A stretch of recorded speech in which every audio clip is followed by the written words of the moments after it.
নমস্কার সবাইকে। আমি সুদীপ, আর আপনারা শুনছেন ফ্যাবুলাস টেলস। আচ্ছা, একটা কথা কি আপনি জানেন? আজ আমরা এই হাসি আড্ডা ও আরও অনেক গল্পের 1 বছর পূর্ণ করলাম। হ্যাঁ, এই সব কিছুই কিন্তু হয়েছে আপনাদের জন্য। তাই সবাইকে আমাদের তরফ থেকে অনেক অনেক ধন্যবাদ।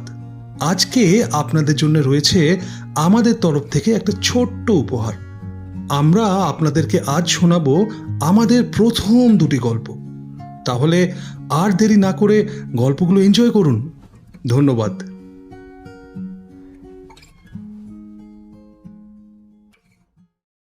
Hello everyone, welcome to the first episode of Audiobook, a audio story platform. Audiobook পরিবেশিত প্রথম সিরিজটির নাম হলো আমার প্রেমের ডায়েরি। কিছু আড্ডা, কিছু আনন্দ, কিছু বিরহ, সাথে অবশ্যই কিছু ভালোবাসার গল্প দিয়ে সৃষ্ট আমাদের এই সিরিজ। নমস্কার, আপনাদের সাথে আমি রাজ, আর আপনারা শুনছেন অডিও বুক। আজকের গল্প সৌরভ সেনগুপ্তের লেখা একতরফা ভালোবাসা। আজকের গল্পে অনেকের মনের ও অনেকের প্রাণের অপ্রকাশিত কিছু কথা, কিছু অনুভূতির বহিঃপ্রকাশ। অত শত না ভেবে কানে হেডফোনটা লাগিয়ে নিন, মনস্থির করুন। তাহলে লেট স্টার্ট।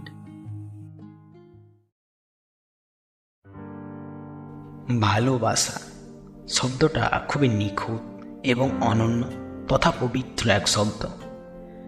এই পৃথিবীতে খুব কম মানুষই আছে যারা বোধ হয় ভালোবাসার ডেফিনেশনটুকু ঠিকমতো বলে উঠতে পারবে। আসলে ভালোবাসার সত্যিই কোনো ডেফিনেশন হয় কি? সাধারণত প্রচলিত কথায় বলতে গেলে অধিকাংশ মানুষই বলবে ভালোবাসা হলো দুজনের মনের মিল। কিন্তু সত্যিই কি ভালোবাসার ডেফিনেশনটা এরকম? সব ক্ষেত্রে কি দুজনের মনের মিল হয়? এবার গল্পটায় আসা যাক। নীল মেদিনীপুর জেলার এক প্রত্যন্ত গ্রামের ছেলে, একাদশ শ্রেণীর বিজ্ঞান বিভাগের ছাত্র। তারই সাথে টিউশনে পড়ে আরেকজন, নাম বর্ষা।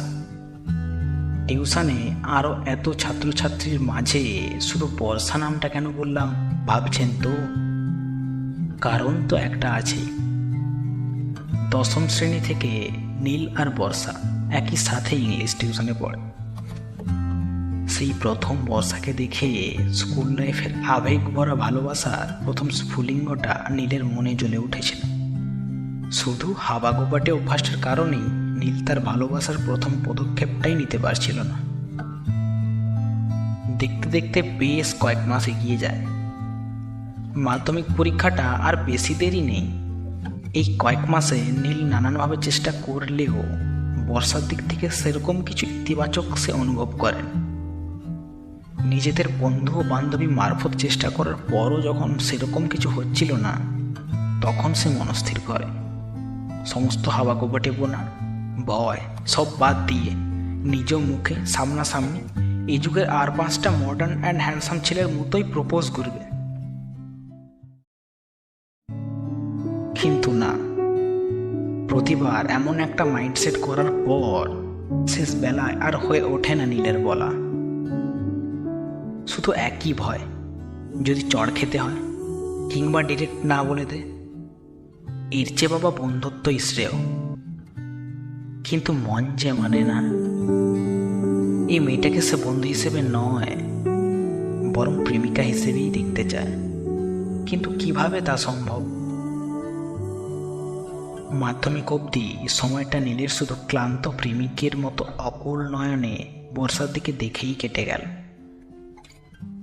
এখন শুধু একটাই ভয়, যে মেয়েটাকে সে 1 বছর ধরে তিলে তিলে ভালোবাসা নামক অনুভূতিটায় বুকের বাঁ পাশে পাহাড় বানালো, মাধ্যমিকের পর সেই মেয়েটা হারিয়ে যাবে না তো?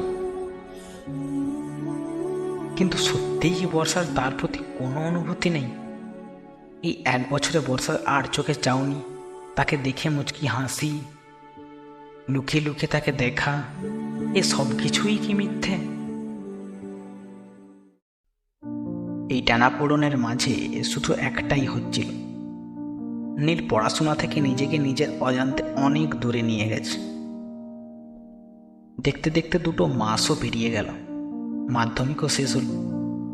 বর্ষা মোটামুটি ভালো রেজাল্ট করলেও নীল রেজাল্ট খুব একটা ভালো করেনি। কিন্তু ভাগ্যটা নীলের অতটাও খারাপ ছিল না। একই স্যারের কাছে আবারও বর্ষা ও নীল দুজনে একসাথে ইংলিশ টিউশনে ভর্তি হয়। নীলের যেন হেডব্যান্ডে প্রাণ ফিরে আসে।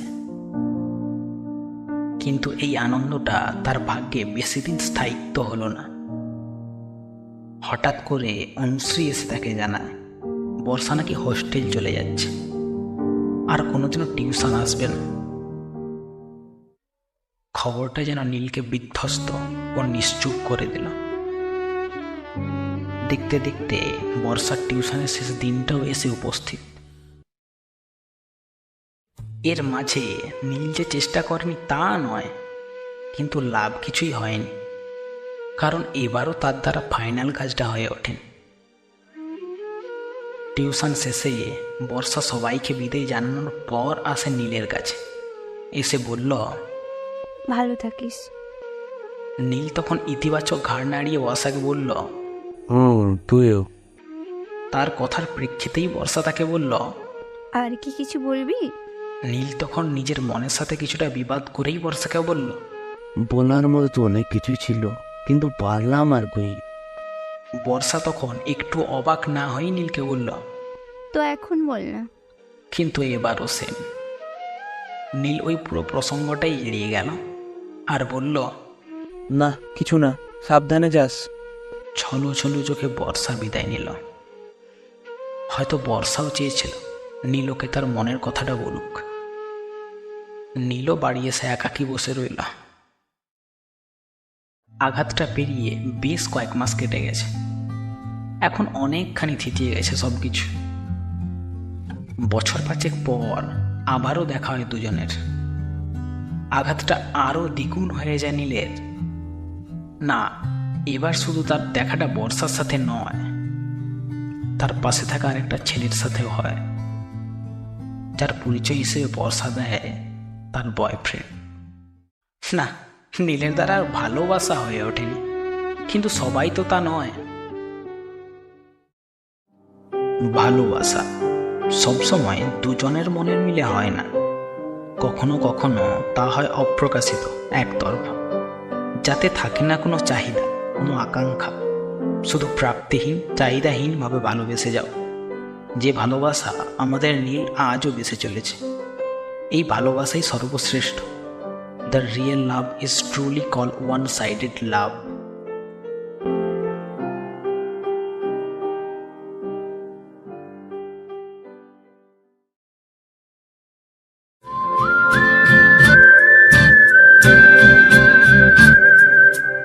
নমস্কার, আপনাদের সবাইকে আমাদের চ্যানেল অডিও বুকে স্বাগত জানাই। অডিও বুক পরিবেশিত প্রথম সিরিজটির নাম হলো আমার প্রেমের ডায়েরি। কিছু আড্ডা, কিছু আনন্দ, কিছু বিরহ, সাথে অবশ্যই কিছু ভালোবাসার গল্প দিয়ে তৈরি আমাদের এই সিরিজ। আপনাদের সাথে আমি সৌরভ, আর আপনি শুনছেন অডিও বুক। আজকের গল্প শুভঙ্কর সাউয়ের লেখা অনুসুর। আজকের গল্পটির মেন প্লট স্বামী স্ত্রীর মধ্যে এক মিষ্টি কনভারসেশনকে কেন্দ্র করে, যার মধ্যে রয়েছে কিছুটা বিরহ, আবেগ আর অবশ্যই ভালোবাসা। তাই যারা প্রেম করছেন কিংবা বিয়ে করবেন ভাবছেন, তো আর দেরি কেন? হেডফোনটা নিয়ে পাশের বারান্দায় গিয়ে বসুন আর উপভোগ করুন আমাদের গল্প অনুসুর।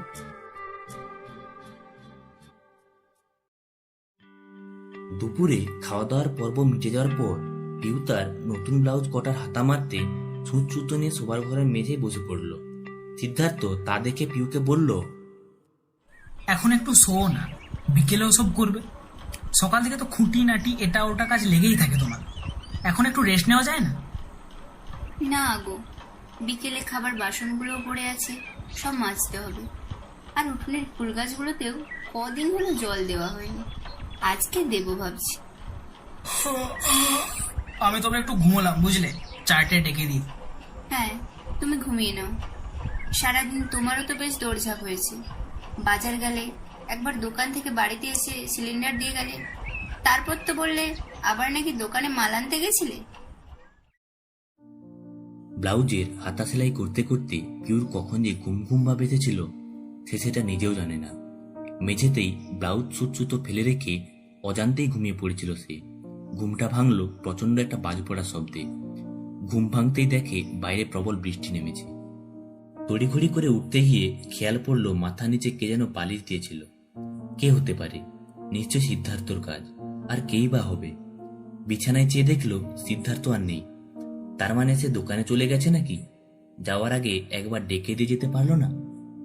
একথা ভাবতে ভাবতে সে সিঁড়ি দিয়ে প্রায় লাফিয়ে লাফিয়ে ছাদের দিকে উঠতে লাগলো। সব জামা কাপড় বোধহয় ভিজে সেটিয়ে গেছে এতক্ষণে। ছাদের দরজা টেনে দেখলো এ কি, ছাদের তারগুলো যে সব খালি। তাহলে ঝড়ে কি সব উড়িয়ে নিয়ে গেল নাকি? কিন্তু অমন জোরে বৃষ্টিতে সে আর ছাদের কিনারের দিকে যেতে পারলো না। বাসনগুলো তো কলতলায় সব পড়ে আছে, সেইগুলো আবার ভেসে গেল না তো? সন্দেহটা মনের মধ্যে দানা বাঁধতেই লম্বা লম্বা পা ফেলে নিচে নেমে আসে সে বারান্দা থেকে কলতলায়। তাকিয়ে দেখে বাসনগুলো আর নেই, সব বোধহয় জলে ভেসে গেছে। সর্বনাশ!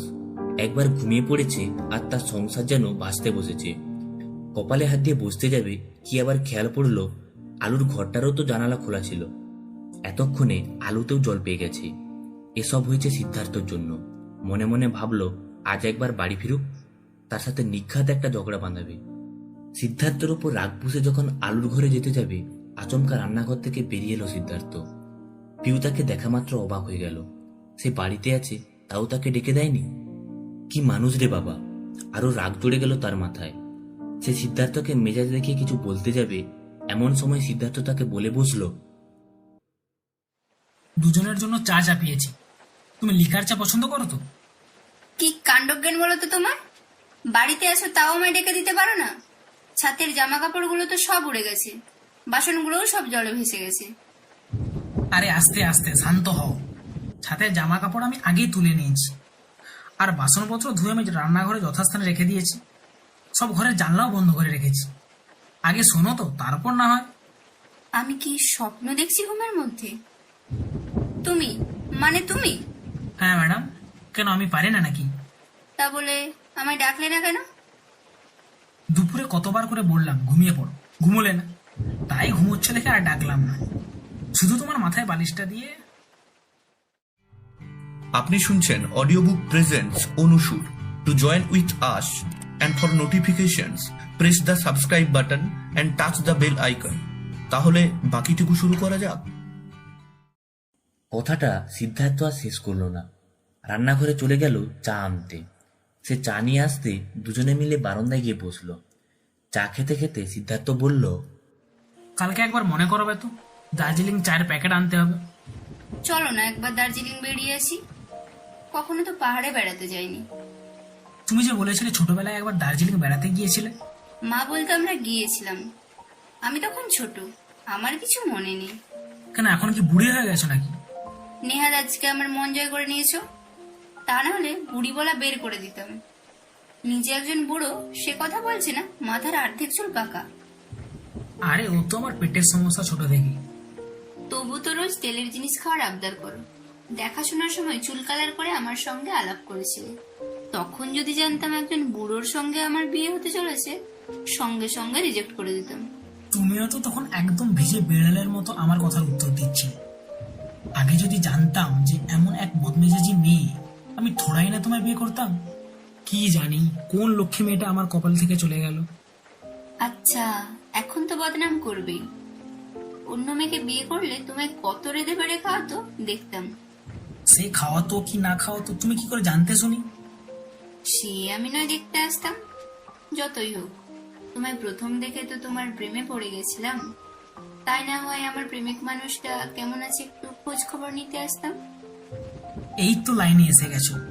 বলো না সত্যি কথাটা, যে আমায় বিয়ে করবে বলেই মনস্থির করে রেখেছিলে। কিন্তু আমার তো তখন চাকরি ছিল না, তাও কেন আমায় তোমার ভালো লেগেছিল জানি না। আমিও ভাবতাম চাকরি করা ছেলেকেই জীবন সঙ্গী করব। তারপরে কি যে হয়ে গেল তোমাতে। সত্যি তোমার মতো মেয়ে হয় না।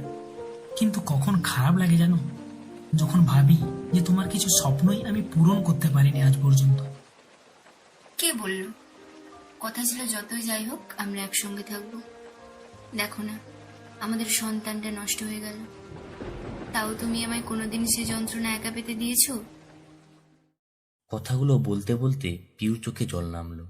সিদ্ধার্থ তার কপালে আদর করতে করতে বলল, ও থাকলে এতদিনে 2 বছরের হয়ে যেত। আমাদের ভালোবাসাটাই পেল না ও। ও যেখানেই থাকুক সবসময় ওর মা বাবার স্নেহ ওর সঙ্গে আছে। ও আবার ফিরে আসবে, দেখো একদিন। সিদ্ধার্থ বড় একটা দীর্ঘ নিঃশ্বাস ফেলে পিউকে ভালো করে জড়িয়ে ধরল। পিউ ফের স্বাভাবিক অবস্থায় ফিরে এসে চোখে জল মুছে সিদ্ধার্থকে বলল, আজকে আর দোকান যাবে না তো? ভাবছি কি করব, যদি বৃষ্টি থামে তো যাব, নাহলে যাব না। আজ আর যেতে হবে না, সন্ধ্যায় পেঁয়াজের কচুরি বানাবো, তুমি একটু হাত লাগিয়ে দেবে বরং। তোমার তো খুব ভাল লাগে ওটা খেতে। সে লাগে, শুধু তোমার হাতেই ভালো লাগে। থাক, অনেক খাওয়া দেওয়া হয়েছে, এমনিতেই বেশ ঠান্ডা লাগছে। সিদ্ধার্থ পিউর কথাটা শুনে তাকে বুকের মধ্যে আরো শক্ত করে জড়িয়ে ধরে বলল, এখনো আর লাগছে? এমন করে অন্তর দিয়ে জড়ালে কারোর বুঝি ঠান্ডা লাগে? আর কাল তাহলে দার্জিলিং এর টিকিটটা কেটে নেই, বলো, ঠান্ডা যখন আর লাগছে না। আরে তখন তো খুনসুটি করতে বলেছিলাম, এখনো তো ওগুলো টাকা খরচ করে লাভ নেই, এমনিতেই আগের মাসে হারমোনিয়ামটা কিনে দিয়েছো। এই রে, তোমাকে তো জিজ্ঞেস করতেই ভুলে গেছি, তা কটা গান উঠলো হারমোনিয়ামে? 3টে রবীন্দ্রসঙ্গীত। সত্যি তোমার জেদেই আমার আবার গান শেখা হচ্ছে। এই একটা জিনিসই তো চেয়েছিলে আমার কাছে, না দিয়ে থাকি কি করে বলো? তোমাকে না চাইতেই তুমি আমাকে অনেক অনেক বেশি কিছু দিয়েছো। কি সেটা? ভালোবাসা। একজন স্ত্রী তার স্বামীর কাছে যেটা বেশি আশা করে। তোমাকে যা কখনো আমায় চাইতে হয়নি কোনোদিন। তুমি যে তার চেয়ে অধিক ভালোবাসায় আমি বেঁধে রেখেছো, তাকেই তো ভালোবাসা দেয়া যায় যে ভালোবাসতে জানে, তাই না?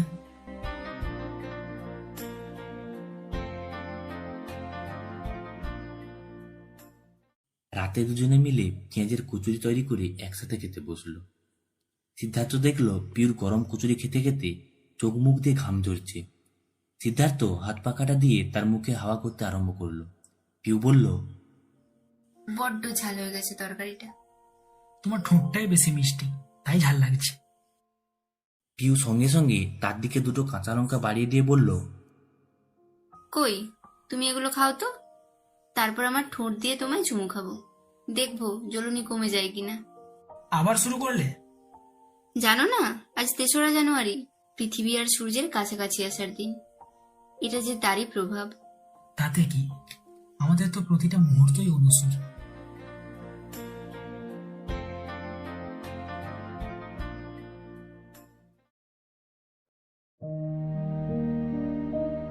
পাশে থাকুন, সাথে থাকুন, শুনতে থাকুন ফ্যাবুলাস টেলস।